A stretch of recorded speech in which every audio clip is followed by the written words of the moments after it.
How easy is it to get up in the morning when you know you're not doing all that it takes? It's not very easy at all.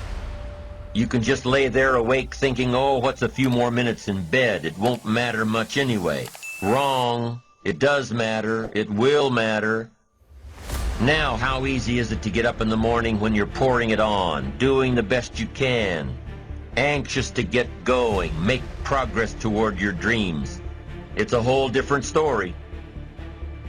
When you're resting to renew your reserves, it's much different than resting to avoid your day.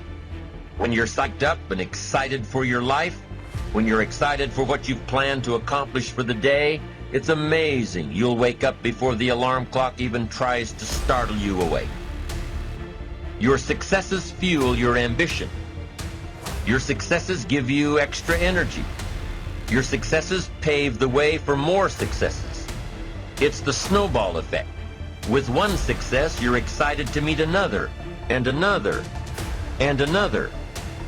And pretty soon, the disciplines that were so difficult in the beginning, the disciplines that got you going, are now part of your philosophy.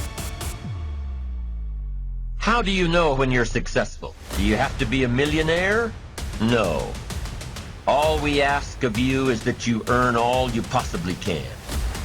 If you earn $10,000 a year and that's the best you can do, that's enough. God and everything else will see to it that you're okay. The key is to just do the best you can. If it's $10,000 a year, wonderful. If it's $100,000 a year, wonderful. If it's $1 million a year, wonderful. It doesn't matter $10,000 a year or $1 million a year. It doesn't matter as long as you've done the best you possibly can. Earn the most you possibly can. Be the most you possibly can. And here's why. The essence of life is growth. The essence of life is growth, to do the best you can. And here's what's interesting. Humans are the only life form that will do less than they possibly can. Humans are the only life form that will settle for less. Every other life form except human beings strive to its maximum capacity. How tall will a tree grow? Approximately. As tall as it possibly can. You never heard of a tree growing half as high as it could. No, trees don't grow half. Trees send their roots down as deep as possible, stretch their limbs up as high as possible, produce every leaf possible and every fruit possible. As a matter of fact, you never heard of a human physically growing half. We keep growing until we're done. Now that's a part of life we can't control. It's genetically coded. And that's probably why we keep growing till we're done. Because we can't control that part. It's the rest of our growing that we control. The growing of our minds, the expansion of our minds, that we can control. And that's what tends to get away from us. All life forms inherently strive to their max except human beings. Now, why wouldn't human beings strive to their maximum possibility? Here's why. Because we've been given the dignity of choice. It makes us different than alligators and trees and birds. The dignity of choice makes us different than all other life forms. And here's the choice. To become part of what we could be, enough to get by, or to become all that we can be. My best advice for you is to choose the all. Earn all you can, make all the friends you can, read as many books as you can, develop as many skills as you can, see as much as possible, do as much as possible, make as much fortune as possible, give as much of it away as possible. The max. There's no life like it. I'm telling you, once I got on track, I've never looked back. Pick up the challenge. Go for it.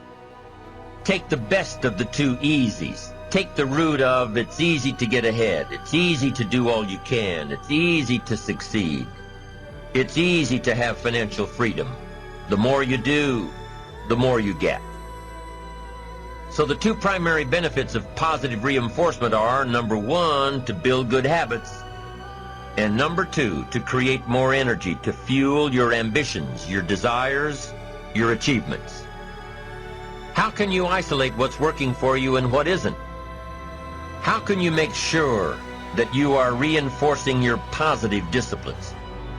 Well, if it isn't apparent, easy to see right away, if what you're doing is happening in such small increments that you're not sure if you're on track, then you need to be writing it down. You need to keep a journal anyway.